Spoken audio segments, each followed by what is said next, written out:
If you're a guy who's interested in sewing, you've probably found that when you search on the internet for sewing projects for guys, you're likely to find how to make a t-shirt for your boyfriend or that kind of thing. Maybe you're a guy who has some ambitious projects like some complicated backpacks or camping gear that you want to make, but haven't even done a seam before, and you want to get some practice in. I don't know about you, but I don't like to just sit and sew seams for nothing. I want to actually make something. So with that in mind, I made this little utility pouch the other day. I actually made a bigger one to hold some tools for my mountain bike. And I thought, man, this is the perfect first time sewing project, particularly for a guy who's interested in sewing. There's just one piece of fabric, some hook and loop fastener, and some ribbon for the pull tabs. Really easy to make. I'll show you how to do it. So for this project, you'll need one piece of fabric. This happens to be 1000 denier cordura nylon. It's a heavy pack cloth. You could use anything you want. You can cut up an old t-shirt if you're doing this for practice and just want to make something without any real investment. But you can buy an appropriate fabric to make something that will last and be useful for very little money. So I'm using 1000 denier cordura because I happen to have a bunch of it.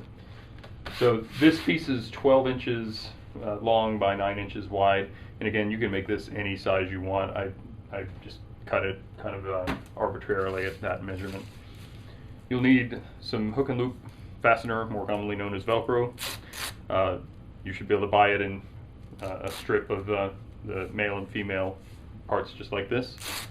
So what you'll do is just mate the two pieces together, line the hook and loop fastener along the edge that you want to fasten with it, and then I'll just cut that off. And again, with this project, you don't have to be terribly precise and take careful measurements or anything. Eyeballing it's good enough. The pull tabs are made out of grosgrain ribbon. If you don't have any grosgrain ribbon, you can leave the pull tabs off, or you can make pull tabs out of strips of the fabric that you use to make the pouch. I cut these strips about 2.5 or 3 inches, and again, you can just eyeball this. You don't need to measure carefully.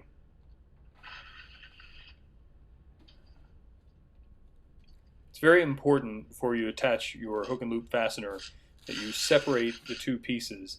If you sew both pieces on at the same time, then you don't have hook and loop fastener anymore.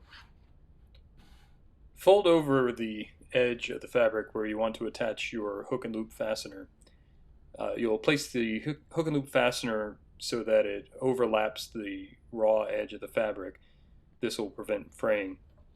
I use these mini clamps that I found at my grocery store, but you can actually use binder clips that you might find at an office supply store, or you can use pins to secure the fold. Sometimes I just hold the fold in place as I sew it slowly, and that works out pretty well. Your pull tab should be inserted in between the hook and loop fastener and the fabric of your pouch. Start off by stitching a few stitches forward and then a few stitches backwards. This locks the stitch and prevents it from unraveling later.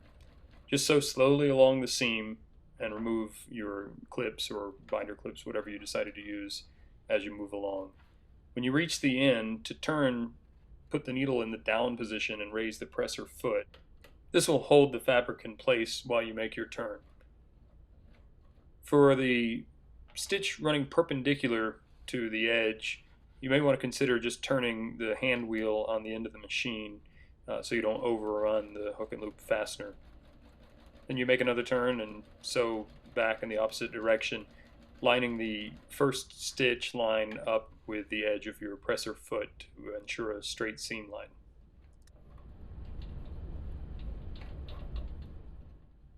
When you get back to where you started, do another couple of stitches in reverse to lock the stitch in.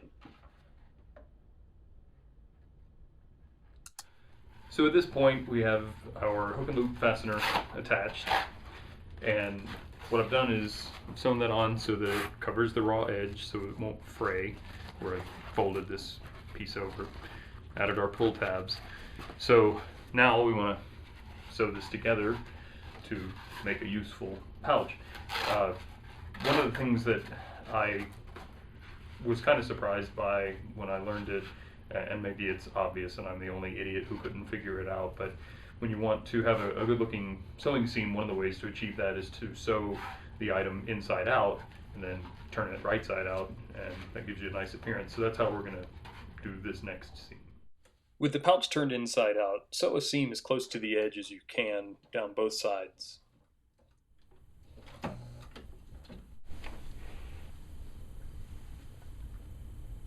Sometimes that happens. So now that these seams are finished, if we just turn this right side out, you'll see that it has a much neater finished appearance.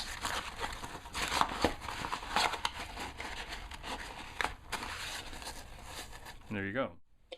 Depending on the fabric you're using, you could probably stop at this point and your pouch would last for years. However, there's still a raw edge where the last two seams were sewn. In order to capture the raw edges, I'm sewing a line of stitching on the inside of the seams on the sides of the pouch. This will prevent fraying and ensure that the pouch lasts for much longer.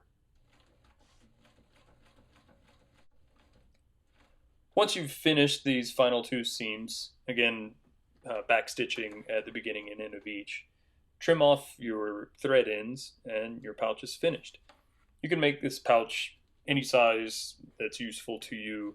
Use it to hold important papers in your car, or maybe a small toolkit, anything you like.